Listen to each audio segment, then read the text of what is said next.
mene Tanrım berdi seni Bakıp güzel gözlerine Nurana ay yüzüne Mehrim hiç doyup bilmez saylanan Öpeyim yanaklarından Tutup nazik ellerinden Odun bu dünyada yaşayabilecek ya.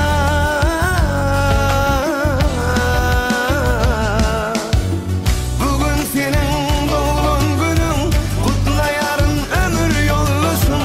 Yüreğim senin yüreğimdedir Koşa yürek kursaktadır Edi sağlam dünyaya Öyümüze bakıp getir ya Edi mehribanım kızımız bulsa Adını sen koy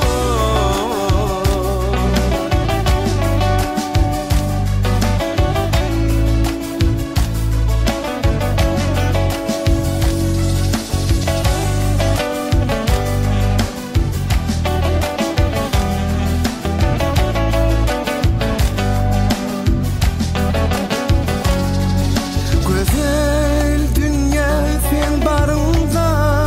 Gülüm ömrüme gereklisin Sensin söylenim Bakıp güzel gözlerine Nurana ay yüzüme Gözlerim doyup bilmez Ezizim Öpeyim yanaklarından Tutup nazik ellerinden Odun bu dünyada yaşayabilecek ya.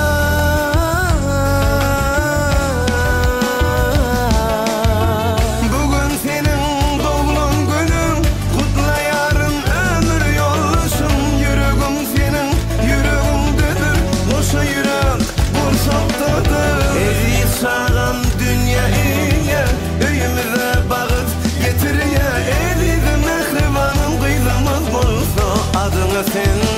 koy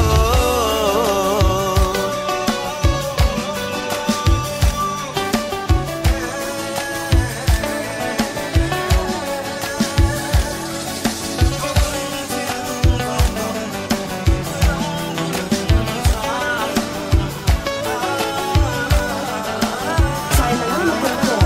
Birinci ekskluziv